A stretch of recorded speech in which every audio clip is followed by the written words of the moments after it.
러시아 월드컵 기간 중에 있습니다. 우리나라는 16강에 진출하는 것은 실패했지만 독일과 축구 시합에서 2대 0으로 승리를 맺었습니다. 피파 랭킹 57위였던 우리나라가 피파 랭킹 1위였던 독일을 이긴 것을 놓고 세상의 모든 매스컴들은 이것은 기적이다라고 말했습니다. 근데 한편으로는 이런 생각이 듭니다. 축구라는 것은 기적으로 하는 것이 맞는가? 라는 생각을 한번 해보게 됩니다. 이 말은 거꾸로 말하면 기적이 있어야만 이길 수밖에 없는 실력이 없는 팀이라는 것을 역설적으로 말할 수도 있는 것 아닙니까? 우리나라가 16강에 진출하기에 실패했던 몇 가지 요인을 이렇게 들어놓았더라고요. 첫 번째는 11개월 앞두고 감독을 교체하는 팀은 한국밖에 없었다는 겁니다.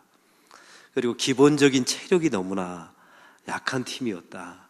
그리고 해외에 선수들을 관리할 수 있는 능력이 없었다. 그리고 선수들의 심리 상담을 해주는 심리 상담가가 없었다라는 이런 네 가지 진단을 해놓은 것을 본 적이 있습니다. 이러니 기적을 바랄 수밖에 없죠. 기본기가 없으니까 말이죠. 신앙도 마찬가지입니다. 우리가 살아가면서 기적을 추구하는 신앙인들이 있습니다. 이분들은 사실은 거꾸로 뒤집어 보면 신앙의 기본기가 약하다는 사실을 스스로 폭로하고 있다는 사실과 동일합니다. 우리 예수님께서 기적을 일으키시는 경우는 단 두 가지 경우밖에 없었습니다. 첫 번째는 어떤 사람과 불쌍한 사람을 만날 때 민망히 여기사 불쌍히 여기실 때 그 사람을 주님께서 고쳐주셨습니다. 그리고 그 사람들을 먹여주셨죠. 우리 예수님께서 모든 병자를 다 고쳐주신 게 아닙니다. 죽은 자를 다 살리신 게 아닙니다. 우리 예수님이 불쌍히 여기셨을 때, 민망히 여기셨을 때 그 사람을 고쳐주시고 기적을 베풀어 주셨습니다. 두 번째는 이렇습니다. 표적을 말씀하고 싶을 때 내가 메시아임을 드러내고 내가 하나님의 아들 그리스도임을 드러내고자 할 때 그 표적으로 기적을 보여주셨다는 사실입니다. 이 두 가지 경우 이외에는 예수님께서 기적을 보여주신 적이 없어요. 왜냐하면 신앙은 기적으로 사는 존재가 아니기 때문에 그렇습니다. 오늘 말씀을 바로 그런 관점으로 우리가 좀 바라보길 원합니다. 우리 예수님께서 갈릴리 가나에 이르셨습니다. 오늘 성경은 이렇게 말합니다. 전에 물로 포도주를 만드신 곳이다 라고 성경은 기록하고 있습니다. 이것은 바로 오늘 이 본문의 말씀과 가나 혼인잔치집에 일으켰던 주님의 물로 포도주를 만드셨던 기적이 연관이 있는 사건이다 라는 것을 말하고 싶었던 겁니다.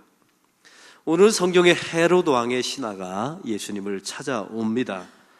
이 헤롯 왕의 신하는 왕의 친척이라는 의미를 가지고 있습니다. 이 왕의 신하가 주님께 찾아와서 했던 말을 좀 주목해 보시기 바랍니다.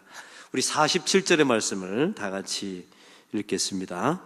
그가 예수께서 유대로부터 갈릴리로 오셨다는 것을 듣고 가서 청하되 내려와서 내 아들의 병을 고쳐 주소서 하니 그가 거의 죽게 되었음이라. 이 왕의 신하의 아들이 병에 걸렸다라고 나와 있습니다. 병을 고쳐달라. 예수님께 찾아와서 요청을 하게 되죠. 근데 성경은 이걸 이렇게 기록하고 있습니다. 그가 거의 죽게 되었다라고 말하고 있습니다. 이 왕의 신하는 질병의 이야기를 하고 있는데 이 성경은 죽음의 이야기로 하고 있습니다. 이걸 다시 말하는 것이죠. 그래서 이것을 성경은 두 번째 표적이라고 말씀하고 있는 겁니다. 예수님의 십자가와 부활을 설명하는 사건이었다는 거예요. 가나 혼인잔치집이 예수님의 십자가 죽음에 대한 피 흘림에 대한 표적이었다면 오늘 본문은 예수님의 부활에 대한 표적에 관련된 말씀이라는 이야기입니다. 왕의 신하가 예수님을 찾아온 이유가 있었습니다. 그것은 이미 예수님께서 가나에서 혼인잔치집에서 기적을 베풀었다는 소문을 들었기 때문입니다. 또 갈릴리에서 이미 행하신 수많은 기적에 대해서 소문이 다 났겠죠. 이 왕의 신하는 한마디로 말하면 예수님을 통하여 기적을 보고자, 자기 아들의 병을 고치고자 이 자리에 찾아오게 된 것입니다. 이에 대한 우리 예수님의 책망을 한번 들어보시기 바랍니다. 48절 다 같이 읽겠습니다. 예수께서 이르시되 너희는 표적과 기사를 보지 못하면 도무지 믿지 아니하리라. 아멘. 여러분들, 이 말씀은 가나 혼인잔치집에서도 동일한 사건이 있었습니다. 포도주가 떨어졌을 때 예수님의 어머니 마리아가 찾아와서 말씀하죠. 저들에게 포도주가 없다. 이때 예수님께서 하신 말씀을 여러분은 기억하십니까? 여자여 나와 무슨 상관이 있습니까? 거의 책망투로 예수님께서 말씀하십니다. 거의 같은 패턴입니다. 그 기적을 바라는, 이 표적을 바라는 사람들에게 우리 예수님은 제일 먼저 책망부터 하셨다는 사실입니다. 우리 예수님께서 기적과 표적을 구하는 사람들에게 책망을 하신 이유가 있습니다. 기적을 보였던 그 갈릴리 사람들을 보십시오. 그들이 처음 예수님께서 오병이어를 통해서 5,000명을 먹이셨지 않습니까? 수많은 병자를 우리 예수님이 고쳤습니다. 그들은 화로했습니다. 예수님을 영접하고 심지어 자기들의 왕으로 예수님을 삼으려고 했습니다. 그들은 병든 자가 낫는 것을 직접 보았습니다. 그리고 자기들의 입으로 예수님께서 일으키신 기적의 떡과 물고기를 직접 먹어본 사람들입니다. 근데 저들이 결국 어떻게 되었습니까? 나중에 보면 다 예수님을 십자가에 못 박아 죽이라고 외치는 사람들로 돌변하게 됩니다. 떡도 먹었습니다. 병고침도 받았습니다. 기적도 보았습니다. 근데 예수님을 죽이라고 말합니다. 자기들이 원하는 것을 더 이상 얻어내지 못할 때 우리 예수님을 살해해버렸던 사람들이 갈릴리 사람들이었던 겁니다. 사랑하는 성도 여러분, 기적을 맛본 사람들이 어떻게 이룰 수 있는 것입니까? 이걸 도대체 어떻게 설명해야 맞는 것입니까? 요한복음 2장 23절 24절은 그래서 이렇게 말합니다. 제가 읽겠습니다. 6월절에 예수님께서 예루살렘에 계시니 많은 사람이 그의 행하시는 표적을 보고 그의 이름을 믿었으나 예수는 그의 몸을 그들에게 의탁하지 아니하셨으니 이는 친히 모든 사람을 아심이요. 우리 예수님께서 예루살렘에서 수많은 기적을 일으키셨어요. 사람들이 환호하고 영접했답니다. 그런데 놀라운 사실은 예수님께서 자기의 몸을 그들에게 맡기지 않았답니다. 그리고 그들을 아셨다는 거예요. 이 말씀을 세번역 성경에 보면 이런 투로 나와 있습니다. 그들이 영접하였으나 우리 예수님은 그들의 영접이 가짜 영접이었음을 알아보았다는 겁니다. 그들이 기적을 보고 예수님을 믿었다고 말했으나 우리 예수님은 그들의 믿음이 가짜 믿음임을 알아보았다라고 성경은 말씀하고 있는 것입니다. 그러면 예수님께서 이 책망하셨던 기적의 신앙, 이 표적의 신앙은 도대체 이유가 무엇입니까? 그럴 수밖에 없는 이유가 무엇일까요? 어떻게 기적을 맛본 사람들이 예수님을 십자가에 죽일 수 있는 것입니까?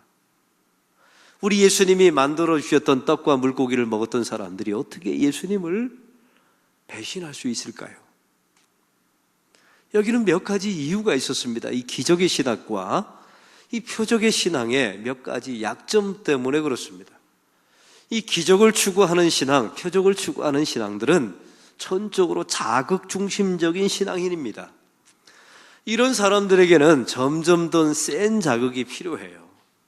그러니 더 이상 감당할 수 없는 겁니다. 왜냐하면 기적은 자극이니까요.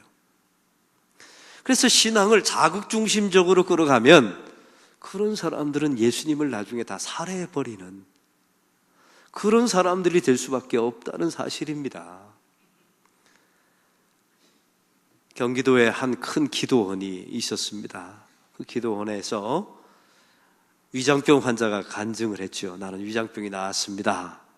근데 그 다음 주에 또 위장병 환자가 나와서 나는 위장병이 나았습니다 했더니 사람들이 감동이 없는 거예요. 왜? 지난주에 들었거든요. 그런 간증은. 그 다음 주에 위암 환자가 나와서 또 간증했습니다. 나는 예수를 믿고 기적을 맛봤습니다. 사람들이 열광하고 환호하고 박수를 쳤습니다. 그 다음 주에 위암 환자가 나와서 또 간증하니까 은혜가 안 되는 거예요. 이번에 췌장암 환자가 나오고, 맨 마지막에는 누가 나왔는 줄 아십니까? 죽다 살아난 사람이 나왔어요. 나중에 알고 보니까 이게 가짜라는 사실이 밝혀지게 된 겁니다. 어떻게 이렇게 갈 수밖에 없는 겁니까? 이게 기적 중심의 신앙인을 가지고 있는 사람들은 이 방향대로 갈 수밖에 없어요. 좀 더 센 자극, 좀 더 센 충격. 이건 신앙이 아닙니다. 이런 식으로 신앙을 온전하게 가진 사람들이 성경에 없어서요. 엘리야에게 보십시오. 불 가운데, 바람 가운데, 지진 가운데 하나님이 나타난 게 아니라 세미한 음성 가운데 하나님께서 나타나지 않습니까? 우리의 매일매일 순간에서도 기적을 추구하고 기적을 바라면 어떤 경우에는 주시는 경우가 있어요. 그러나 그런 사람들은 결국 신앙을 포기해버리고 맙니다.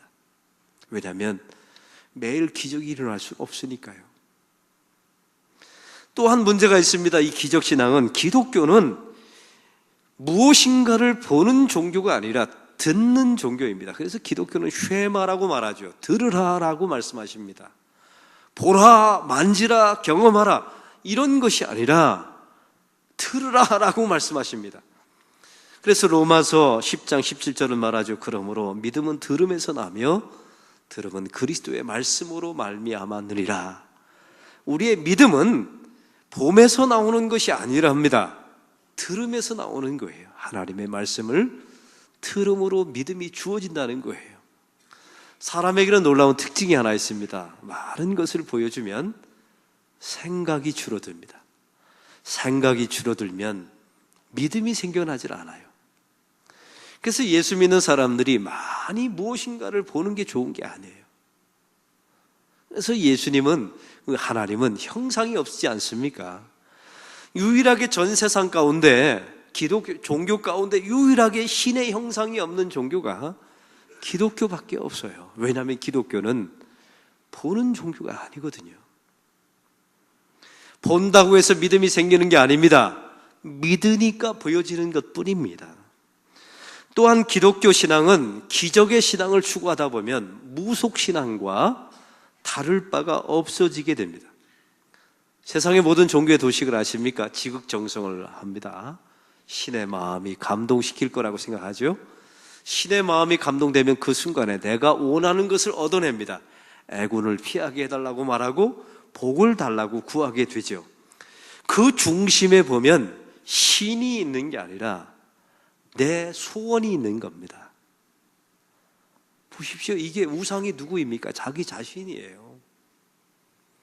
그리고 그 소원 성취가 되면 또 이렇게 말하죠. 내가 지극정성을 했기 때문에 얻었다라고 자기를 높입니다. 어디를 봐도 이거는 무속신앙에 가깝습니다. 정성을 다해 기도하면 다 낫습니다. 정성을 다해 내가 믿음을 가졌더니 내 원하는 것을 다 이루었습니다. 이것은 무속신앙에 가깝습니다. 서울의 한 대형교회 부목사님에게 있었던 실제 실화입니다. 이 교회는 예수 믿으면, 잘 믿으면 병 낫습니다. 예수 믿기만 하면 모든 게 이루어집니다 라고 가르치는 교회였다고 합니다. 근데 그 교회 부목사님이 암에 걸렸어요. 암에. 자기 교회에다 말할 수가 없는 겁니다. 왜요? 그 교회는 뭐라고 가르쳐요? 믿음이 좋으면 병도 안 걸리고 병도 다 낫고 모든 게 다 이루어진다고 가르치는 교회였으니까 이 부목사가 암에 걸렸는데 암에 걸렸다는 얘기를 못하는 거예요. 그리고 다른 교회에다가 병원비 청원을 했답니다. 왜? 자기 교회에다 이야기했다가는 믿음이 없는 사람이 돼버리니까요. 기도 안 하는 사람이 돼버리니까.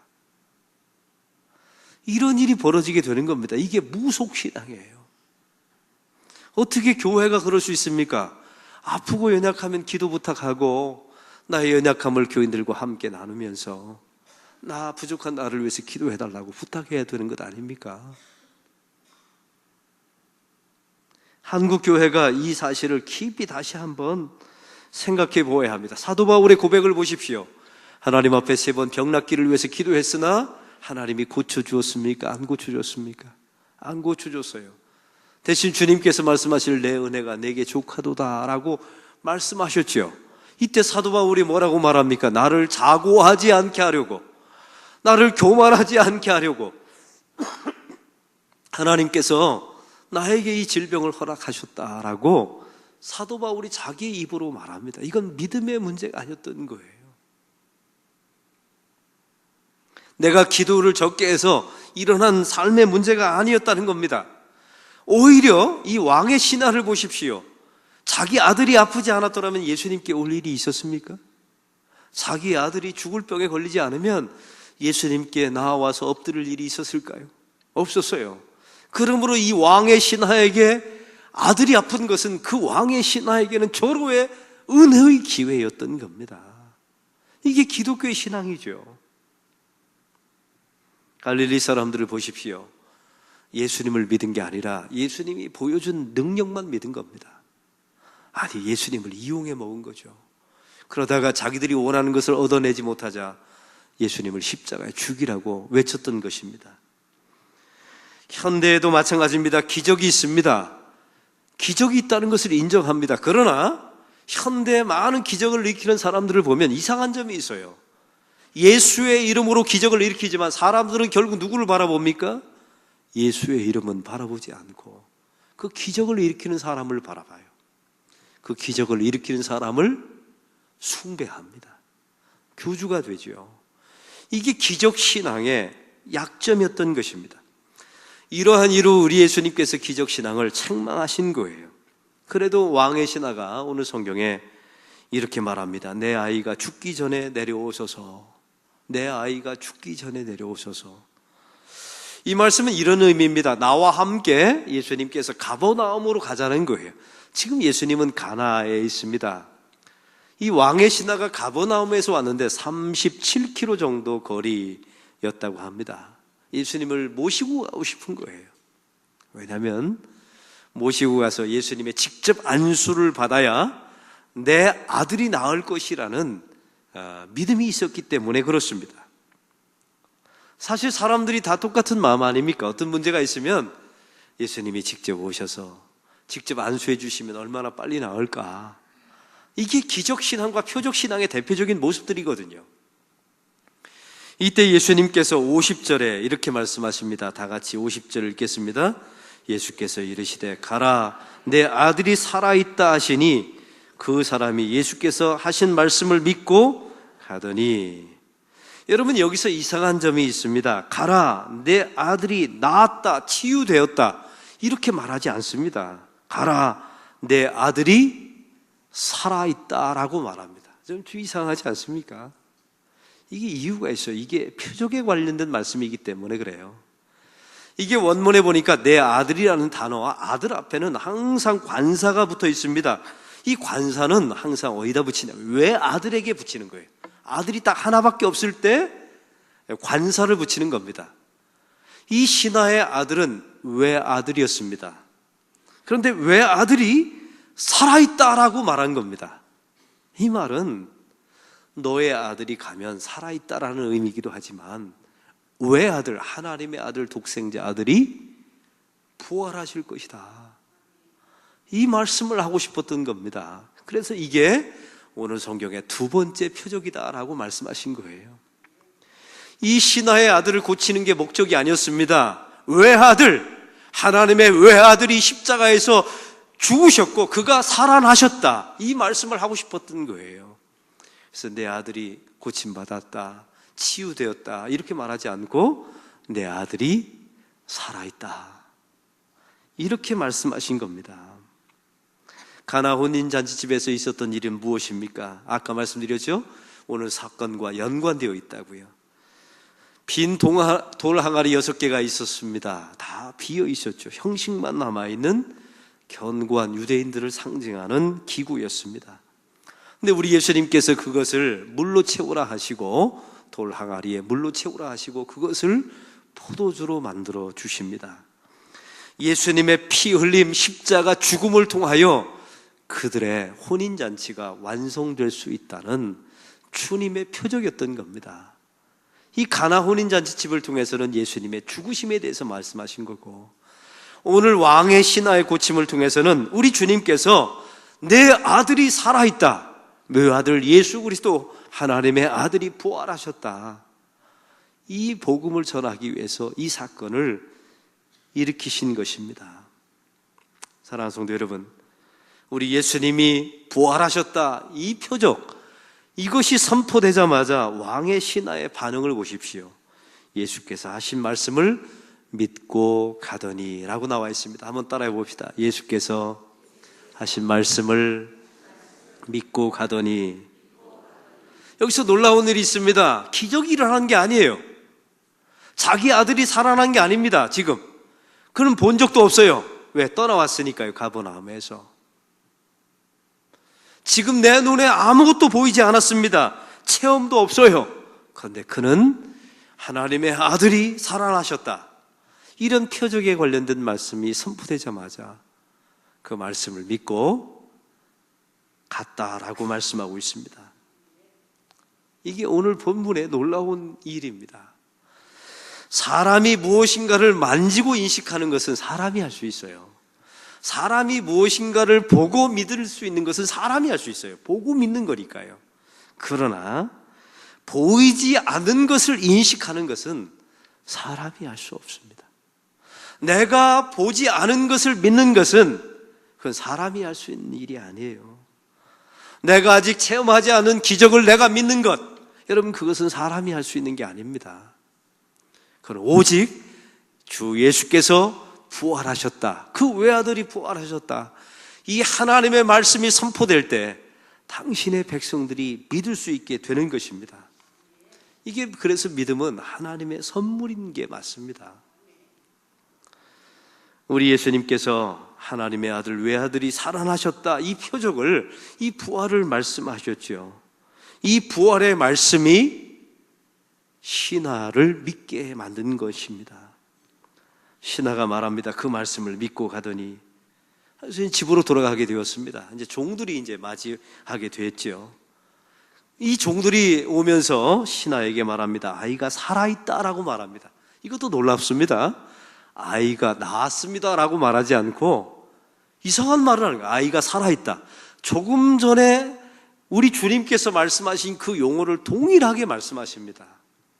그러니까 오늘 본문은 단순한 기적을 말씀하는 그런 본문이 아니라 예수님의 표적을 말씀한, 예수님이 부활하시는 메시아이심을 말씀하시는 내용이었던 것입니다. 이때 신하가 말합니다. 언제 나았느냐? 이때 종들이 말합니다. 7시에 나았습니다. 계산해 보니까 예수님께서 내 아들이 살아있다라고 말씀하신 그 순간에 자기 아들의 병이 나았다는 사실을 알게 돼요. 여기서 놀라운 점이 있습니다. 그가 믿고, 하나님의 말씀을 믿고 갔더니 기적을 확인합니다. 이게 기독교의 신앙이에요. 내가 보고 믿는 것, 여러분, 그건 믿음이 아닙니다. 기독교의 믿음은 그래서 주어지는 게 아니에요. 내가 보여주면 믿겠다. 그런 사람들은 다 예수님을 십자가에 못 박는다니까요. 그래서 믿음이 생겨나는 게 아닙니다. 기독교의 신앙은 내가 믿었더니, 아니, 내가 믿어졌더니 그 다음에 내가 가서 확인해 보니 기적이 보이는 겁니다. 7시에 내 아들이 나았다는 것을 보게 되죠. 믿으면 그제서야 기적이 보이게 되는 겁니다. 성경이 말씀하시는 가장 위대한 기적은 무엇입니까? 내 삶 속에 아무런 일도 일어나지 않았어요. 지금 내 삶 속에 어떤 체험도 없어요. 내 삶 속에 어떠한 기적도 일어나지 않았습니다. 그런데 하나님의 말씀이 믿어져요. 그게 기적입니다. 그걸 감사하셔야 돼요. 그 사람만이 끝까지 믿음을 지켜낼 수가 있어요. 나는 지금 고통 중에 투병하고 있어요. 기적은 일어나지 않아요. 나는 기적이 일어났으면 좋겠지요. 그러나 하나님의 말씀이 믿어져요. 그 하나님의 말씀이 나 자신도 모르게 내 가슴 속에 들어와서 나에게 은혜를 주어요. 그게 기적입니다. 기독교가 말하는 기적은 그거예요. 어떤 사람들을 보면, 목사님, 저는 이상하게 체험도 없고 이상하게 기적도 없고요, 보이는 것도 없고 들리는 것도 없고, 목사님, 그런데 참 저는 그런 게 없어요, 이렇게 절망하는 분들이 계세요. 근데 그 다음 말이 중요합니다. 그런데 말씀이 믿어집니다. 여러분, 이게 얼마나 놀라운 기적입니까? 그 외아들이 십자가에서 죽으시고 부활하셨다, 이 말씀이 믿어지고 나를 위한 죽음, 나를 위한 부활로 믿어진다면 그게 얼마나 놀라운 기적입니까? 이걸 믿어야, 이거는 우리가 할 수 있는 게 아니었던 거예요. 하나님의 믿음의 선물이었던 거죠. 오늘 왕의 신하가 바로 그 말씀을 믿고 가더니 바로 이런 내용입니다. 사랑하는 성도 여러분, 이것은 하나님이 하신 겁니다. 이것이 믿음이며 하나님의 선물입니다. 기적을 보면 믿겠다고요?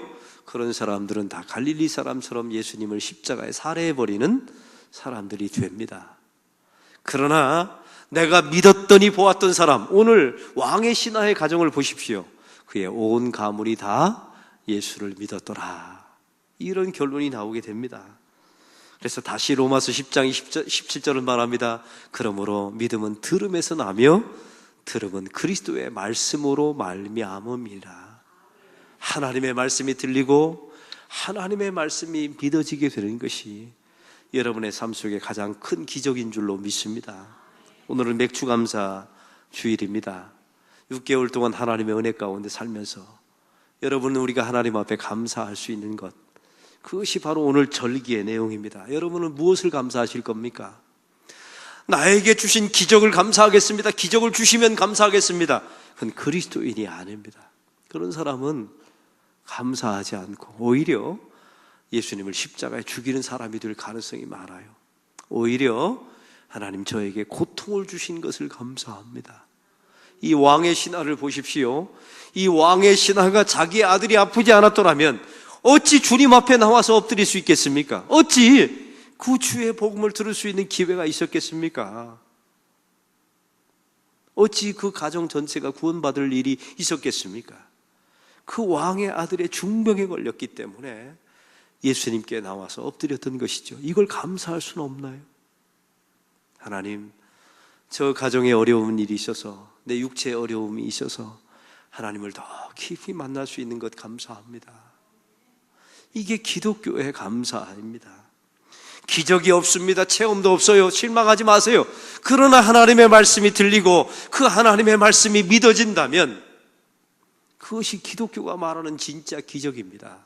그건 사람이 할 수 있는 게 아니에요. 하나님이 우리에게 주신 하나님의 믿음의 선물인 줄로 믿습니다.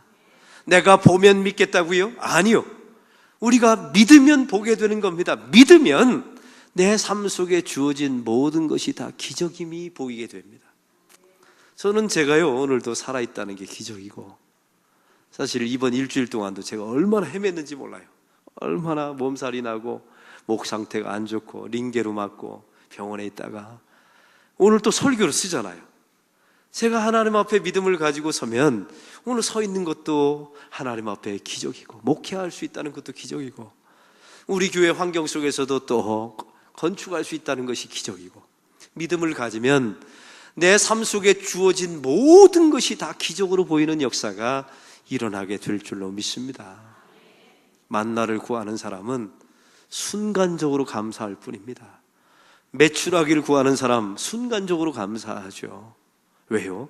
메추라기는 항상 내리는 게 아니에요. 만나가 항상 주어지는 게 아닙니다. 저녁이 되면 내리지 않죠. 그리고 안식일이 되면 녹아버리고, 구름 기둥과 불 기둥도 마찬가지입니다.